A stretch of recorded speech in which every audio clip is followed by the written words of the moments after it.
Good morning friends, नमस्कार। कैसे हैं आप सब? आई होप आप सभी ठीक होंगे और अपनी पढ़ाई को भी अच्छे से कर रहे होंगे। आज 13 अप्रैल है, तो चलिए आज की हम लोग महत्वपूर्ण करंट अफेयर्स की घटनाओं पर चर्चा कर लेते हैं। आज की जो क्लास है वो बेहद महत्वपूर्ण होने वाली है। हम करंट अफेयर्स की डेली क्लासेस पढ़ते हैं, लेकिन कुछ ऐसे दिन होते हैं जहां से प्रश्न हमारे एग्जाम में बन सकते हैं। तो आज वो दिन है। आज की क्लासेस में कई महत्वपूर्ण न्यूज़ हैं जो आपके एग्जाम के लिए इंपॉर्टेंट होंगी। तो चलिए एक एक करके आज की हम लोग करंट अफेयर्स की घटनाओं को देख लेते हैं। पहली इंपॉर्टेंट न्यूज़ है, AUKUS साझेदार देश ने संयुक्त क्षमताओं को बढ़ाने हेतु हिंद प्रशांत क्षेत्र की सुरक्षा को केंद्र में रखा है। AUKUS के सदस्य देश पिलर 2 पर जापान के साथ सहयोग पर विचार कर रहे हैं। AUKUS के साझेदारी के दो प्राथमिक क्षेत्र, जिन्हें हम कह सकते हैं 2 पिलर्स हैं, जिनमें से पिलर 1 और पिलर 2। पिलर 1 में क्या बताया गया है कि इसमें पारंपरिक हथियारों से युक्त और परमाणु शक्ति से संचालित पनडुब्बियों का विकास शामिल है। इसके तहत यूनाइटेड किंगडम, संयुक्त राज्य अमेरिका, ऑस्ट्रेलिया की परमाणु संचालित पनडुब्बियां बनाने में मदद कर सकती हैं। AUKUS जानते हैं ये 3 देशों का समूह है, जिसमें से यूनाइटेड किंगडम, संयुक्त राज्य अमेरिका और ऑस्ट्रेलिया है। तो पिलर 1 के अंतर्गत क्या इसमें कहा गया है कि पारंपरिक हथियारों से युक्त और परमाणु शक्तियों से संचालित पनडुब्बियों का विकास किया जाएगा। वहीं जो दूसरा पिलर है AUKUS का, इसके अंतर्गत इसमें उन्नत क्षमता विकास शामिल है। इसके तहत सहयोग बढ़ाने के लिए संयुक्त क्षमताओं के विकास पर ध्यान केंद्रित किया गया है। इनमें साइबर क्षमता और आर्टिफिशियल इंटेलिजेंस, क्वांटम प्रौद्योगिकी और समुद्र की गहराई में अन्वेषण से जुड़ी अतिरिक्त क्षमताओं का विकास शामिल है। तो इन दोनों पिलर के बारे में आप लोग देख लीजिए। और जो इस टाइम चर्चा में है ये AUKUS, इसमें बताया गया है कि जो AUKUS कंट्रियां हैं ये पिलर 2 पर जापान के साथ सहयोग पर विचार कर रही हैं।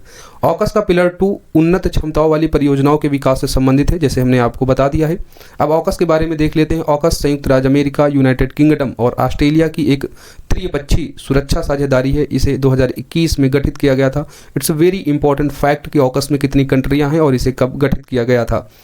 इसका उद्देश्य क्या है? सुरक्षा और रक्षा संबंधी हितों का समर्थन करने के लिए सदस्य देशों की सरकारों की क्षमताओं को मजबूत करना। और हमने देख लिया कि AUKUS साझेदारी के 2 प्राथमिक क्षेत्र कौन से हैं। इंपॉर्टेंट न्यूज़ है, यहाँ से आपके एग्जाम में क्वेश्चन बन सकता है। तो ध्यान से आप लोग इन सभी तथ्यों को देखिए और प्लीज़ शॉर्ट नोट्स जो है डेली करंट अफेयर्स की घटनाओं के साथ बनाते चलिए, ताकि आप इनका मल्टीपल रिवीजन कर सके। नहीं तो आज देखेंगे, काल सभी इन घटनाओं को आप भूल जाएंगे और एग्जाम में जब प्रश्न आएगा तो केवल कन्फ्यूजन होगी। तो शॉर्ट नोट्स बना लेंगे तो उनका आप बार बार रिवीजन कर सकेंगे, तो प्रश्नों को गलत नहीं करेंगे। सभी प्रश्न जो करंट अफेयर से आएंगे वो आप सही कर ले जाएंगे। हिंद प्रशांत क्षेत्र में AUKUS का क्या प्रभाव पड़ेगा, इसे देख लेते हैं। यह चीन के बढ़ते प्रभाव को प्रतिसंतुलित करेगा। इससे इस क्षेत्र में शक्ति संतुलन को बनाए रखने में मदद मिलेगी। आप जानते हैं कि चीन अपने सैन्य बल के कारण हिंद प्रशांत क्षेत्र में लगातार अपना प्रभाव बढ़ा रहा था। तो AUKUS के माध्यम से चीन की इस शक्ति को संतुलित किया जा सकता है। हालांकि इससे क्षेत्र में सैन्यीकरण को बढ़ावा मिलेगा और क्षेत्रीय तनाव बढ़ने की भी यहाँ आशंका होगी। सभी देश परमाणु हथियार संपन्न हैं, तो परमाणु हथियारों के प्रसार से जुड़ी चिंताएं भी देखी जा सकती हैं। AUKUS और क्वाड के बीच क्या अंतर है, ये देख लेते हैं, इंपॉर्टेंट होगा। AUKUS और क्वाड दोनों ही सामरिक समूहों की अभिरुचि का जो क्षेत्र है वह हिंद प्रशांत है। इसके बावजूद भी दोनों के स्वरूप और उद्देश्यों में अंतर है। स्वरूप में क्या अंतर है कि AUKUS में ऑस्ट्रेलिया है, यूनाइटेड किंगडम और संयुक्त राज्य अमेरिका है। वहीं क्वाड का जो स्वरूप है, इसमें 4 कंट्रियां हैं, अमेरिका, ऑस्ट्रेलिया, भारत और जापान। उद्देश्यों में क्या अंतर है? जहां AUKUS का मुख्य रूप से जो उद्देश्य है वह रक्षा साझेदारी पर केंद्रित है, वहीं क्वाड कई क्षेत्रों में सहयोग पर जोर देता है। तो इस उद्देश्य को आप लोग याद रखना। AUKUS मुख्य रूप से रक्षा साझेदारी पर ध्यान केंद्रित करता है, वहीं क्वाड जो है वो डिफरेंट एरियाज में आपसी सहयोग को बढ़ाने पर जोर देता है। क्वाड यानी क्वाड्रिलेटरल सिक्योरिटी डायलॉग संयुक्त राज्य अमेरिका, ऑस्ट्रेलिया, भारत, जापान का एक समूह है। यह स्वतंत्र, खुले, समृद्ध और समावेशी हिंद प्रशांत क्षेत्र के निर्माण के लिए प्रतिबद्ध है। तो ये इंपॉर्टेंट न्यूज़ थी AUKUS और क्वाड से जुड़ी हुई। तो देख लीजिए, यहाँ से क्वेश्चन आपके एग्जाम में बन सकते हैं। अब एक आपके लिए प्रश्न है इस टॉपिक से जुड़ा हुआ। आपको बताना है कि निम्नलिखित में से कौन सा ये कथन इसमें सही होगा, जो AUKUS और क्वाड्रिलेटरल सिक्योरिटी डायलॉग यानी क्वाड दोनों के हिस्से होंगे। हम आपको यहाँ पर डिफरेंट कंट्रियों के नाम बता रहे हैं, जैसे ऑस्ट्रेलिया है, यूनाइटेड किंगडम, जापान, भारत, संयुक्त राज्य अमेरिका और जर्मनी। तो इसे आप लोग पॉज कर लीजिए और अच्छे से देख लीजिए और बताइए कि इन कंट्रियों में कौन सी कंट्रियां ऐसी कॉमन कंट्रियां हैं जो AUKUS और क्वाड दोनों का हिस्सा हैं। आपके पास विकल्प दिए गए हैं, तो आप इसका उत्तर कमेंट बॉक्स में बताइए। हम पूरी क्लास पढ़ने के बाद फिर से इन प्रश्नों पर आएंगे और इनके उत्तरों को देखेंगे। फिलहाल के लिए आप जो है इन प्रश्नों का उत्तर सोच के रखिए और कमेंट बॉक्स में इन्हें बताइए। नेक्स्ट इंपॉर्टेंट न्यूज़ है, भारत में ब्रिटेन की पहली महिला उच्चायुक्त बनी Lindy Cameron. Very important news ये है। लिंडी कैमरून का नाम याद रखना, क्योंकि ये भारत में ब्रिटेन की पहली उच्चायुक्त बनी है। ऑक्सफोर्ड में स्नातक और यूके के राष्ट्रीय साइबर सुरक्षा केंद्र की पूर्व CEO लिंडी कैमरून को भारत में यूके की पहली महिला उच्चायुक्त के रूप में नियुक्त किया गया है। तो आप इस न्यूज़ में स्टार लगा सकते हैं, यहाँ से प्रश्न पूछा जा सकता है। लिंडी कैमरून का नाम याद रखना, ये भारत में पहली महिला उच्चायुक्त होंगी ब्रिटेन की। नेक्स्ट इंपॉर्टेंट न्यूज़ देखते हैं। भारत से ईवी निर्यात करने वाली पहली बहुराष्ट्रीय कंपनी बनी सिट्रोयन। अब ये सिट्रोयन किस देश की कंपनी है, इसे देख लेते हैं, यहाँ से भी प्रश्न बन सकता है। फ्रांसीसी वाहन निर्माता सिट्रोयन कंपनी के द्वारा इंडोनेशिया में made in India EC3 electric वाहन की 500 इकाइयों को निर्यात करके एक उपलब्धि हासिल की है, जो किसी बहुराष्ट्रीय कार निर्माता द्वारा ईवी निर्यात करने का ये पहला उदाहरण बन गई है। तो नाम याद रखना, फ्रांसीसी कंपनी है सिट्रोयन, जिसके द्वारा भारत में इलेक्ट्रिक व्हीकल का निर्माण किया गया और फिर इन इलेक्ट्रिक व्हीकल को इंडोनेशिया में निर्यात किया गया और ऐसा करने वाली ये पहली कार निर्माता कंपनी बन गई है। तो ये इंपॉर्टेंट न्यूज़ है, याद रखिएगा। अगली न्यूज़ है, भारतीय मौसम विज्ञान विभाग के महानिदेशक के अनुसार भारत 5 देशों की आरंभिक चेतावनी प्रणालियाँ विकसित करने में मदद कर रहा है। तो ये न्यूज़ आपके लिए इंपॉर्टेंट है, ये डिटेल्ड करंट अफेयर्स की न्यूज़ होगी और ये PCS एग्जाम के लिए बेहद महत्वपूर्ण है। तो अगर आप सिविल सर्विस का एग्जाम देते हैं तो आपको अब इस तरीके की न्यूज़ को पढ़ने की आदत डालनी होगी। अब वन लाइनर का ज़माना खत्म हो गया है। भारत 5 देशों नेपाल, मालदीव, श्रीलंका, बांग्लादेश और मॉरिशस की आरंभिक चेतावनी प्रणालियाँ विकसित करने में मदद कर रहा है। अर्ली वार्निंग सिस्टम की सहायता से ये देश चरम मौसमी घटनाओं के कारण होने वाले जान माल के नुकसान को कम कर सकते हैं। तो इन 5 देशों का नाम याद रखना, जिनका भारत के द्वारा जो है अर्ली वार्निंग सिस्टम विकसित करने में मदद किया जा रहा है। और अर्ली वार्निंग सिस्टम अगर विकसित हो जाता है तो ऑब्वियसली किसी भी देश में जो मौसमी घटनाएं या जो अन्य आपदाएं होने वाली होती हैं, उनके कारण जो जान माल का नुकसान हो सकता है उसको कम कर सकते हैं, क्योंकि हमें पहले से ही पता चल जाता है कि इस तरीके की आपदा आने वाली है। भारत का यह प्रयास 2022 में संयुक्त राष्ट्र द्वारा घोषित अर्ली वार्निंग फॉर ऑल पहल का हिस्सा है। आरंभिक चेतावनी प्रणाली यह दरअसल संकट की निगरानी, पूर्वानुमान और प्रक्रियाओं की एक एकीकृत प्रणाली है। यह व्यक्तियों और सरकार को आपदा के कारण होने वाले जोखिमों को कम करने के लिए समय पर कार्रवाई करने में सक्षम बनाती है। तो ये इंपॉर्टेंट न्यूज़ है। इन 5 देशों के नाम याद रखना, नेपाल, मालदीव, श्रीलंका, बांग्लादेश और मॉरिशस की आरंभिक चेतावनी प्रणालियों को विकसित किया जाएगा भारत की मदद से। अब ये जो अर्ली वार्निंग फॉर ऑल पहल है 2022 में संयुक्त राष्ट्र द्वारा शुरू की गई थी और इसी पहल के माध्यम से भारत इस प्रयास को कर रहा है। तो इसके बारे में देख लेते हैं। अर्ली वार्निंग फॉर ऑल पहल का जो लक्ष्य है वह 2027 के अंत तक अर्ली वार्निंग सिस्टम की मदद से सभी देशों की खतरनाक मौसमी घटनाओं, जलीय विपदाओं अथवा जलवायु परिवर्तन से उत्पन्न आपदाओं से रक्षा करना है। इसका नेतृत्व मौसम विज्ञान संगठन और आपदा जोखिम न्यूनीकरण के लिए संयुक्त राष्ट्र कार्यालय द्वारा किया जा रहा है। इस पहल के तहत अर्ली वार्निंग सिस्टम के 4 स्तंभों को मजबूत करने के लिए 2023 से 2027 के बीच $3.1 मिलियन के निवेश का आग्रह किया गया है। अब ये 4 स्तंभ कौन से हैं, जिसमें पहला है आपदा जोखिम के बारे में ज्ञान का प्रसार करना, आपदाओं का पता लगाना, पर्यवेक्षण करना, निगरानी करना और उसका विश्लेषण करना और पूर्वानुमान लगाना है। तीसरा आपदाओं की चेतावनी का प्रसार और संचार करना और चौथा है आपदाओं से निपटने की तैयारी व प्रतिक्रिया क्षमता को बढ़ाना। तो ये अर्ली वार्निंग सिस्टम से जुड़े हुए तथ्य हैं, इंपॉर्टेंट न्यूज़ है, आप लोग याद रखिएगा। अब इससे जुड़ा हुआ हम एक प्रश्न लेते हैं। अर्ली वार्निंग फॉर ऑल पहल के संदर्भ में आपको बताना है कि कौन से स्टेटमेंट सही हैं। पहला स्टेटमेंट है कि इसका नेतृत्व मौसम विज्ञान संगठन और आपदा जोखिम न्यूनीकरण के लिए संयुक्त राष्ट्र कार्यालय द्वारा किया जाता है। हमने आपको ऊपर सब कुछ पढ़ा दिया है, बस आपको अब इस प्रश्न का उत्तर कमेंट बॉक्स में देना है। दूसरा स्टेटमेंट है, इसके तहत भारत 5 देशों नेपाल, मालदीव, श्रीलंका, बांग्लादेश और मॉरिशस को चरम मौसमी घटनाओं के कारण होने वाले जान माल के नुकसान को कम करने हेतु आरंभिक चेतावनी प्रणालियां विकसित करने में मदद कर रहा है। तो ये 2 स्टेटमेंट है, आपको इन स्टेटमेंट में बताना है कौन सा सही है अर्ली वार्निंग फॉर ऑल के संदर्भ में। तो आप कमेंट बॉक्स में बताइए कि इन चारों में से कौन सा स्टेटमेंट सही होगा, केवल 1, केवल 2, 1 और 2 दोनों, या ना तो 1 ना ही 2। हम लोग इस प्रश्न का उत्तर क्लास खत्म होने के बाद फिर से लौटेंगे और इन प्रश्नों को देखेंगे। जब तक के लिए आप लोग कमेंट बॉक्स में इसका उत्तर बताइए। नेक्स्ट इंपॉर्टेंट न्यूज है, अर्थ एक्शन ने प्लास्टिक ओवरशूट डे 2024 शीर्षक से रिपोर्ट जारी की है।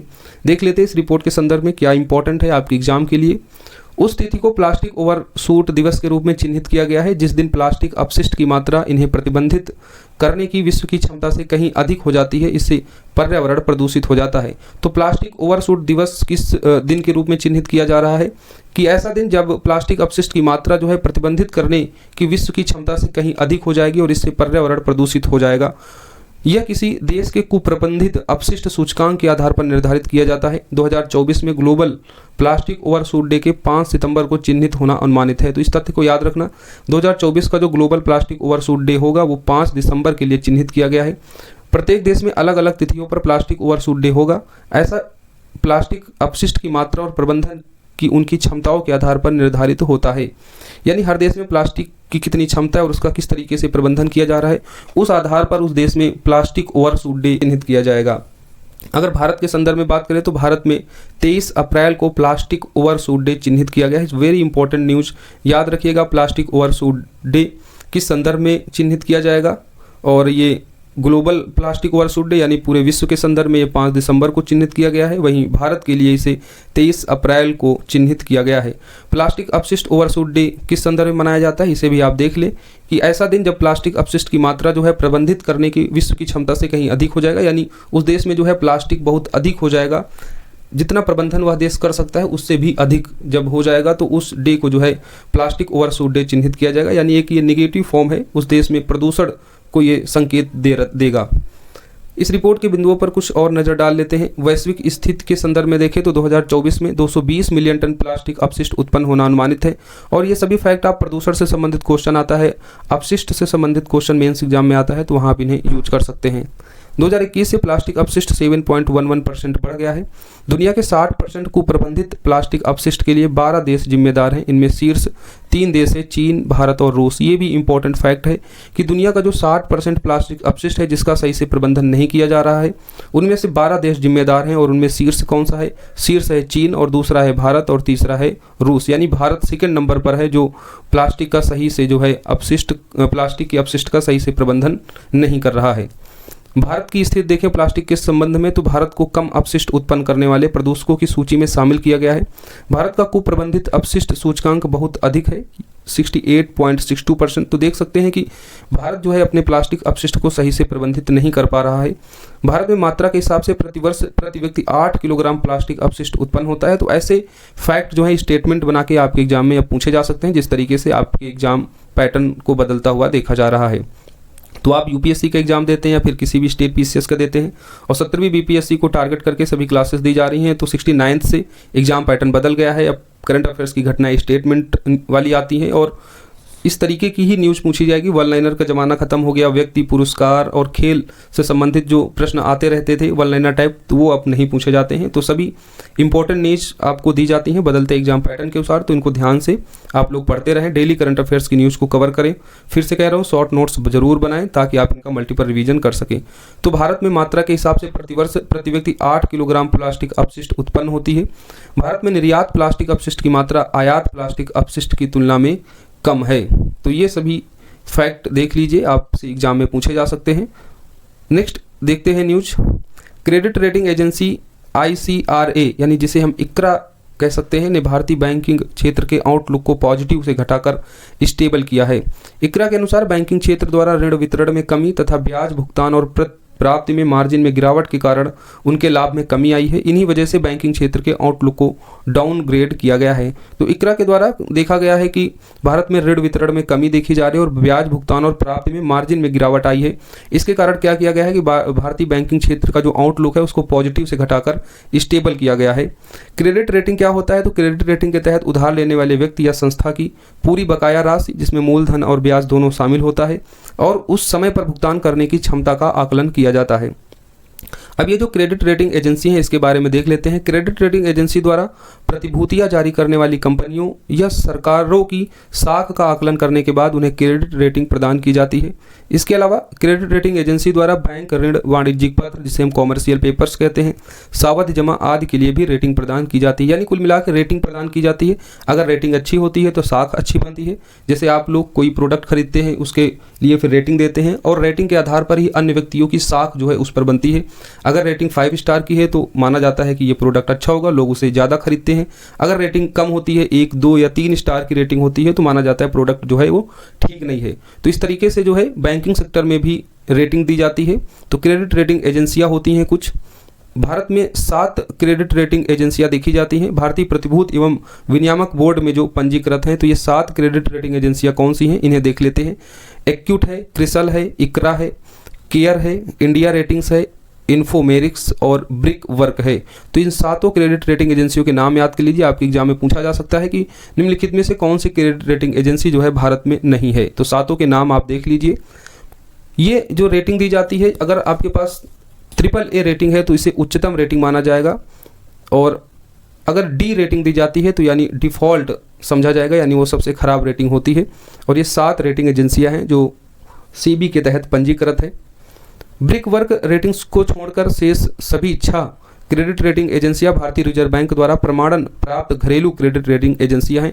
यानी जो हमने ये 7 क्रेडिट रेटिंग एजेंसियां बताई हैं जो सेबी के तहत पंजीकृत हैं, इनमें से अगर हम आखिरी जो ये ब्रिक वर्क है इसको छोड़ दें तो शेष सभी 6 क्रेडिट रेटिंग एजेंसियां RBI द्वारा प्रमाणन प्राप्त घरेलू क्रेडिट रेटिंग एजेंसी हैं। तो इसे भी आप लोग याद रखिए। क्रेडिट रेटिंग एजेंसी का विनियमन किसके द्वारा किया जाता है? तो इसका विनियमन मुख्यतः सेबी के द्वारा किया जाता है। साथ ही ने सेबी क्रेडिट रेटिंग एजेंसियां विनियमन 1999 के जरिए शासित किया जाता है। भारतीय रिजर्व बैंक द्वारा ऋण और सुविधाओं की रेटिंग के उद्देश्य से क्रेडिट रेटिंग एजेंसी को बाहरी क्रेडिट मूल्यांकन संस्थाओं के रूप में प्रमाणन भी प्राप्त करता है। तो ये इंपॉर्टेंट न्यूज है। 7 प्रकार की क्रेडिट रेटिंग एजेंसी आपको जरूर याद होनी चाहिए, और इसे किसके द्वारा जो है विनियमित किया जाता है? तो सेबी के द्वारा। ये भी आप लोग याद रखिए। तो ये जो कुछ इंपॉर्टेंट फैक्ट बताए गए हैं इसे आप देख लीजिए, आपके एग्जाम के लिए इंपॉर्टेंट है। अब इससे संबंधित एक हम लोग प्रश्न देख लेते हैं। भारतीय अर्थव्यवस्था के संदर्भ में एक्यूट क्रिसिल, केयर और इकरा ये सभी क्या हैं? आपके पास ऑप्शन है, ये सभी म्यूचुअल फंड के विनियामक हैं, ये सभी क्रेडिट रेटिंग एजेंसियां हैं, अंतर्राष्ट्रीय वित्तीय सेवा केंद्र प्राधिकरण द्वारा स्थापित विनियामक हैं, या स्टॉक एक्सचेंज हैं। तो 4 ऑप्शन में आपको इसका सही उत्तर देना है। क्या है? तो आप लोग इसका उत्तर कमेंट बॉक्स में दीजिए। अभी हम लौट के आते हैं, इसके उत्तरों को देखेंगे। नेक्स्ट इंपॉर्टेंट न्यूज है, प्रधानमंत्री ने ज्योतिबा फूले को उनकी जयंती पर जो है श्रद्धा सुमन अर्पित किए हैं। ज्योतिबा फूले के बारे में देख लेते हैं, और यहाँ से हिस्ट्री सेक्शन से क्वेश्चन लगातार पूछे जाते रहे हैं। ज्योतिबा फूले का जन्म कहाँ हुआ? महाराष्ट्र में हुआ। ये एक समाज सुधारक, लेखक एवं शिक्षाविद थे, सामाजिक न्याय के समर्थक थे। जब हम लोग सामाजिक सुधार आंदोलन मॉडर्न हिस्ट्री में पढ़ते हैं तो ज्योतिबा फूले का नाम भी अग्रणी नाम होता है, जिनके बारे में एग्जामिनर भी क्वेश्चन हमसे जो है बार बार पूछता है। इनके योगदानों के बारे में देख लेते हैं। उन्होंने अपनी पत्नी सावित्रीबाई फूले की मदद से 1848 में पुणे में महिला विद्यालय शुरू किया गया। तो ये सन याद रखिएगा, 1848 में जो है पूना जो कि मुंबई में पड़ता है, यहाँ पर पहला महिला विद्यालय शुरू किया गया था। सावित्रीबाई फूले की मदद से जो है ज्योतिबा फूले ने इसको खोला था। 1873 में आप जानते हैं सत्यशोधक समाज की स्थापना की गई थी। इसका उद्देश्य क्या था? जो निम्न समझे जाने वाली जो जातियां थी, इन लोगों के लिए समान अधिकार सुनिश्चित करना। तो यहाँ से लगातार क्वेश्चन पूछा जाता रहा है। सत्यशोधक समाज की स्थापना किसने की? ज्योतिबा फूले के द्वारा। कब की गई? 1873 में। इनकी कुछ रचनाएं हैं जिसमें तृतीय रत्न है, गुलामगिरी लगातार पूछी जाती है, श्वेत कार्याचा, आसूत आदि कई प्रमुख रचनाएं हैं इनकी। गुलामगिरी को मत भूलिएगा। तो ज्योतिबा फूले के बारे में कुछ इंपॉर्टेंट फैक्ट हैं। महाराष्ट्र में जन्म हुआ, समाज सुधारक थे। सावित्रीबाई फूले जो उनकी पत्नी है, इनकी मदद से 1848 में इन्होंने पहला महिला विद्यालय शुरू किया था पुणे में, और 1873 में इन्होंने सत्यशोधक समाज की स्थापना की थी। गुलामगिरी इनकी प्रमुख रचना है। अब इनके बारे में प्रश्न देख लेते हैं। आपको बताना है, 2 स्टेटमेंट दिए गए हैं, इनमें से कौन सा स्टेटमेंट निम्नलिखित पर्सनालिटी से संबंध रखता है? उन्होंने निचली जातियों के लोगों के लिए समान अधिकार प्राप्त करने हेतु सत्यशोधक समाज की स्थापना की। उन्होंने साहित्यिक कृति गुलामगिरी की रचना की। तो 4 ऑप्शन है, भीमराव अम्बेडकर, इरोड वेंकटप्पा रामास्वामी, कोयापल्ली किलप्पन, या ज्योतिबा गोविंदराव फूले। तो इसका सही उत्तर क्या हो जाएगा? ऑप्शन डी हो जाएगा। अभी हम पढ़ ही रहे हैं इनके बारे में। अब हम लोग उन प्रश्नों की तरफ चलते हैं जो हमने पीछे छोड़ दिए हैं, जिसमें पहला प्रश्न था निम्नलिखित पर विचार करना था और बताना था कि ये जो देश दिए गए हैं इनमें से कौन से ऐसे कॉमन देश हैं जो ऑकस और क्वाड दोनों का हिस्सा हैं। तो ऑकस में 3 कंट्रियां हैं, जिनमें ऑस्ट्रेलिया, ब्रिटेन यानी यूनाइटेड किंगडम और अमेरिका आता है, और वहीं क्वाड में अमेरिका है, ऑस्ट्रेलिया है, जापान है और भारत है। यानी जापान और भारत जो क्वाड देश के हिस्से हैं वो ऑकस में नहीं आते हैं। तो जापान भारत नहीं होगा। संयुक्त राज्य अमेरिका क्वाड और ऑकस दोनों में शामिल है, और ऑस्ट्रेलिया भी जो है क्वाड और ऑकस दोनों में शामिल है। यूनाइटेड किंगडम ऑकस में तो शामिल है लेकिन क्वाड का हिस्सा नहीं है। जर्मनी जो है इन दोनों में से किसी का हिस्सा नहीं है। तो केवल 2 कॉमन कंट्रियां हैं इन कंट्रियों के जो नाम प्रश्न में दिए गए हैं। तो इसका सही उत्तर हो जाएगा ऑप्शन ए, केवल 2 कंट्रियां हैं, ऑस्ट्रेलिया और संयुक्त राज्य अमेरिका, जो क्वाड और ऑकस दोनों में शामिल हैं। आगे बढ़ते हैं। प्रश्न जो हमारा था अर्ली वार्निंग फॉर ऑल से प्रश्न था। तो इसमें जो है दोनों ही स्टेटमेंट सही होंगे। अर्ली वार्निंग फॉर ऑल जो विश्व मौसम संगठन और आपदा जोखिम न्यूनीकरण के लिए संयुक्त राष्ट्र कार्यालय द्वारा इसका नेतृत्व किया जाता है। और ये जो 5 देश दिए गए हैं भारत के द्वारा, नेपाल, मालदीव, श्रीलंका, बांग्लादेश, मॉरिशस को चरम मौसमी घटनाओं के कारण जान माल से नुकसान को कम करने हेतु आरंभिक चेतावनी प्रणाली विकसित करने में मदद कर रहा है। तो इसके दोनों स्टेटमेंट सही होंगे। तो 1 व दोनों सही, स्टेटमेंट सी, ऑप्शन सी सही होगा। फिर अगला प्रश्न था, भारतीय अर्थव्यवस्था के संदर्भ में इक्विटी, क्रिसिल और केयर क्या है? तो ये एक प्रकार की क्रेडिट ट्रेडिंग एजेंसी है। ऑप्शन सही हो जाएगा इसका बी। तो इस तरीके से हमने आज की महत्वपूर्ण करंट अफेयर्स की घटनाओं को पढ़ा और उनसे जुड़े कई प्रश्नों को भी देखा, जिस तरीके से आपके एग्जाम में क्वेश्चन पूछे जा सकते हैं। आज आपके लिए क्वेश्चन ऑफ द डे नहीं है, तो आप लोग को क्या करना है, इस क्लास को जो है अच्छे से रिवाइज कर लेना है और इसे अच्छे से पढ़ लेना है। आज की क्लास में जो न्यूज़ बताई गई हैं वो आपके एग्जाम के लिए बेहद महत्वपूर्ण है। तो मिलते हैं हम लोग नेक्स्ट क्लास में। आपके लिए कोई प्रश्न हो जो आपको परेशान करता हो पढ़ाई से संबंधित, तो वो आप कमेंट बॉक्स में पूछ सकते हैं और वीडियो को लाइक शेयर ज़रूर करें ताकि और भी लोगों तक इन क्लासेस का फ़ायदा पहुँच सके। जो बच्चे गाँव में रहते हैं, जो बच्चे कोचिंगों में मोटी मोटी फीस को अफोर्ड नहीं कर सकते हैं, तो उन तक जो है इन क्लासेस को आप लोग पहुंचाइए, ये आपकी जिम्मेदारी है। तो मिलते हैं हम लोग अगली क्लास में। जब तक आप लोग पढ़ते रहें, जहाँ वहाँ सुरक्षित रहें, स्वस्थ रहें। धन्यवाद। जय हिंद। Bye bye.